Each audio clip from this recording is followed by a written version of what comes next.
Hey everybody, this is D Hunter, bringing another action figure review. Today, we're going to look at McFarlane's DC Direct, the new Batman Adventures Batman. This is from Wave 4 of the new Batman Adventures figures, and this is Batman repainted in a blue and gray color scheme, which is not accurate to the cartoon, but is still a cool and logical variant nonetheless. I pre-ordered this guy from the McFarlane toy store. He arrived today, so let's take a look at the packaging. As you can see at the top, McFarlane Toys. Age 12 plus, this is Batman, based off his appearance in the new Batman Adventures. Here he is in the package. We have a ton of alternate hands, batarang, gravity launcher, bet there's a display stand, and then it looks like an animation cell reproduction. One side of the package, Batman, there he is posed up. Other side says Batman.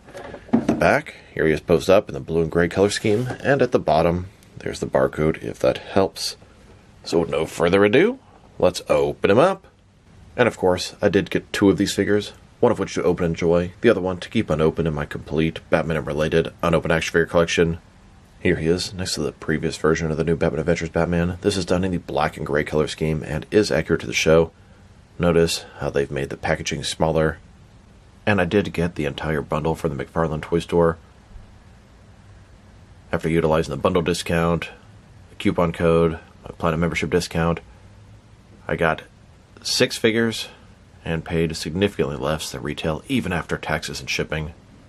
Alright, now that this figure out of the package, here he is with all the accessories laid out.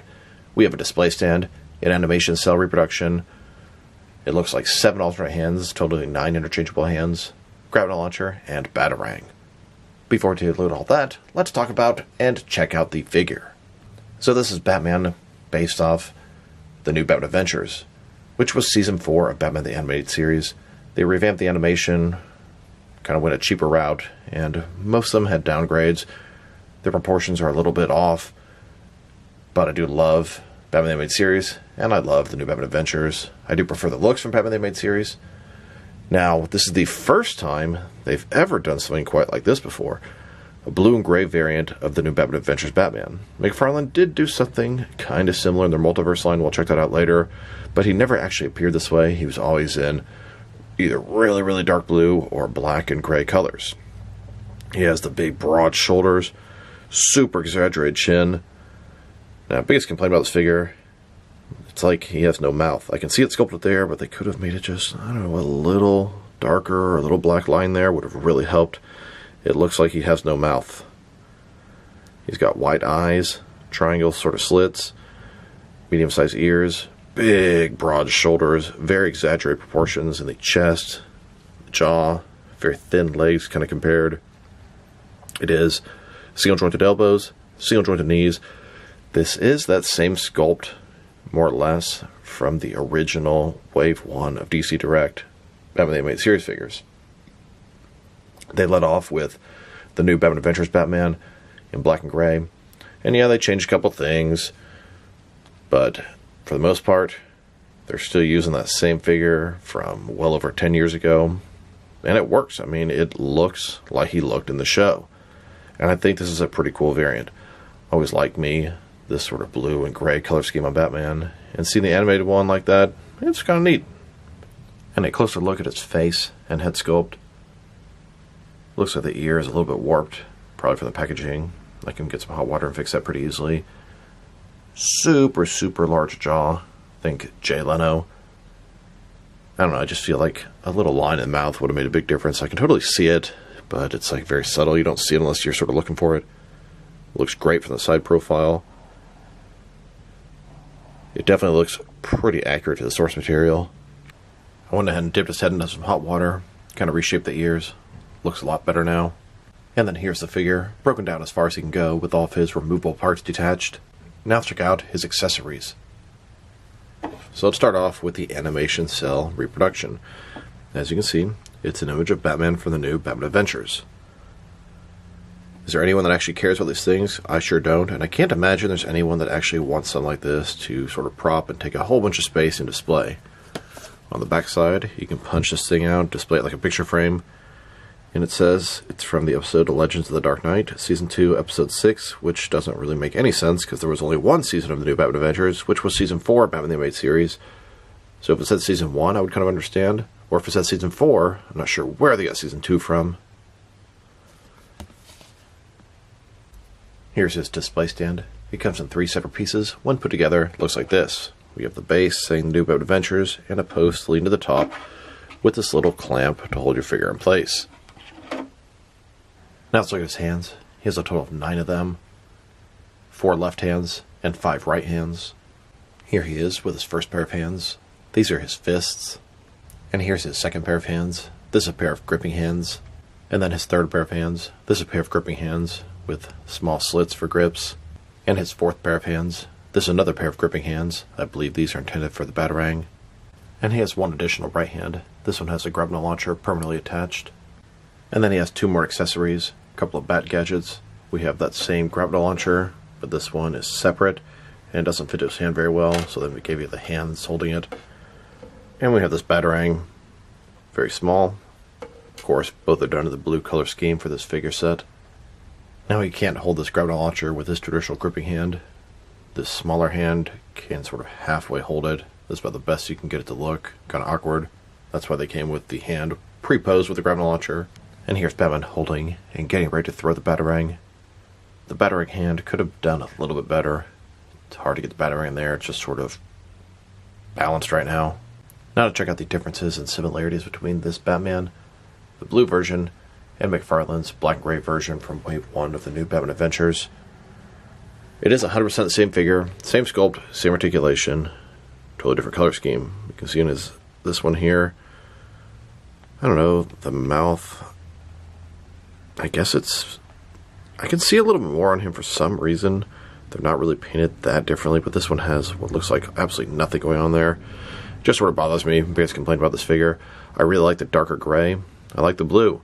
This is more accurate to the show. This is just cool. Same articulation, same everything, totally different paint job, and I actually kind of like the variant.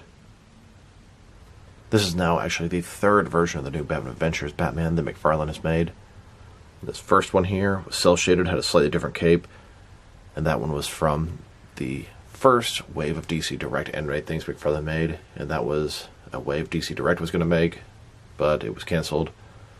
And this guy was from Series 1 of their traditional waves of the New Batman Adventures, not cel-shaded, and has the same cape as this blue one. The original version from DC Direct came with both capes. That's where they got them from.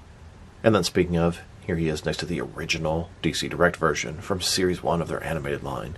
This is the original version that was very fragile, prone to breaking, and you can see on the hips, the pins were still exposed. They released a better version with sturdier plastic and no pins. I never got that one. Both of the feet broke off in this guy and the ankles, but still, this is the OG version, the original. Now that we've taken a pretty good look at the figure and his accessories, let's check out his height. From bottom to the top of his head, standing right at 6 inches tall, which can translate to about 15 centimeters. And if you go to the top of the ears, about 6.2 inches tall. And for his articulation, starting with his head, of course, you can rotate side to side. You can look up about that far, down a little bit more. You can tilt his head the tiniest bit from side to side. Shoulders, the ball joint goes out only about that far. The cape would obstruct it, but it just doesn't go any further. You can go up pretty much about this far. The cape does kind of obstruct it, and it doesn't look that good when you have it up. Out about that much. He's got a single jointed elbow. Goes in a little bit less than 90 degrees, but pretty close. With rotation, his wrist can rotate and is hinged. Torso is one solid piece. Traditional waist swivel. Legs, complete as a splits, but they do not look very good like this, that is for sure. There you go, forward, about that much. Back, not very much. Yeah, quite a bit actually. The knees go in less than 90 degrees, no rotation. He's got a boot cut for rotation. And the ankles, forward and back, and they can tilt and rock. Here's a look at Batman on a rooftop of Gotham, getting ready to grapple into the city skies. And a closer look at Batman. Imagine how different the cartoon would feel if they used this color scheme. Just seems too light for the Batman the Animated Series universe. Now let's check them out. Next to some other action figures, starting off with some other Batman animated figures. Here are all 4 versions of the New Batman Adventures Batman I have by DC Direct. This is the only one from the original DC Direct. The other 3 are by McFarlane Toys, and they're still utilizing pretty much the same mold from day one. Here he is, next to the McFarlane DC Multiverse, animated series Batman redone in this similar color scheme. McFarlane made a really weird version of the animated Batman, sort of a hybrid of Batman the Animated Series and the New Adventures. I like it, but I don't even think it knew what it was. And just like DC Direct, McFarlane Toys made the regular version and the blue variant. Here he is, next to all the different multiverse versions of the animated Batman. We have the regular version, the blue version, and then the long cape version. Then, next to Mafex's The New Batman Adventures Batman, here's a progression of Batman through the animated Timverse.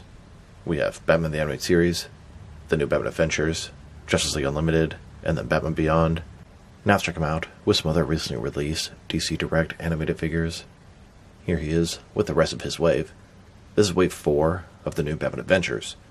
We have the Riddler, Blue-Gray Batman, and Scarecrow. And here he is with wave 3, the Creeper, Firefly, and Anti-Fire Batman. And now, with wave 2, Catwoman, Nightwing, Bane, and the Joker. Here he is next to the first wave. Two-Face, Baby Doll, Killer Croc, Batman, and both versions of Batgirl. This was the only wave that had a Platinum Chase variant, which surprises me. They also recently made a couple of multi-packs based off the New Batman Adventures. Here he is next to the 3-pack. This is the Girls' Night Out, Amazon exclusive, featuring Poison Ivy, Livewire, and Supergirl. And they also released a Best Buy exclusive based off Legends of the Dark Knight, Mutant Leader, Batman, and Carrie Kelly Robin. Here he is, next to the most recent Batman the Animated Series wave. These are cel-shaded and are Target exclusives. Batgirl, Lightning Strike Batman, Two-Face, Christmas Joker, Collective Build Maxi Zeus. And finally, with McFarlane's most recent Batman Beyond offerings, a couple of versions of the Terry McGinnis Batman, Old Man Bruce Wayne, and Ace the Bat-Hound. Here's a look at all the Batman villains, Batman the Animated Series style. These are done with DC Direct. Gonna add Condiment King to this mix. And here's a look at all the different animated villains, the New Batman Adventure style. Different style, same universe. They all look fantastic next to each other. Now let's check them out, next to some action figures from different various companies, so we can see how he fits in, both scale and style-wise, in case you want to know which lines you can mix him with. Since he's a DC Direct animated figure, they're typically the 6-inch scale. I'm going to start off my comparisons with some of these smaller action figure lines I collect, and I'm going to include as many Batman figures as I can. Here he is, with some Jazzwares Fortnite figures, and some SH Figure Arts Batman figures. And now, with some Hasbro Marvel Legends and Mafex Batman figures. Here he is, next to a bag of cat treats. And here he is, with some Mattel and Mezco Batman figures. Then, with both some Jazzwares and Mattel wrestling figures. And now, with some NECA and DC Direct Batman figures. Next, with some Diamond Select Toys and Jakks Pacific wrestling figures. And finally, with some McFarlane DC Multiverse Batman figures. So overall, this is a pretty nice Batman figure. I think it's a really cool variant, even though it's not accurate to the show at all. But as you can see, many companies have done similar variants like this. His articulation is quite limited. The accessories are good if you want a bunch of hands, but not a lot of traditional accessories. I do appreciate that they did give this grapple launcher both separate and molded in the hand, so you could have either way. If I were to rate this guy, I'd probably give him like a 6.5 out of 10. Just say I rated the regular version a 7. This guy probably gets a 6.5. I prefer the black and gray version, but this is a very visually pleasing, cool variant as well. This would make for a great Platinum Chase variant from Wave 1, but it also makes sense to be a regular release because I think a lot of people will buy this guy. He looks good. So this is D Hunter. Thank you for watching this video. If you liked the video, press like below. If you have anything you want to say with the video, add to the comment section. If you want to see additional action figure reviews from me, press subscribe. I do appreciate when you do that. Once again, this is D Hunter. Thank you for watching this video, and I will talk to you guys real soon.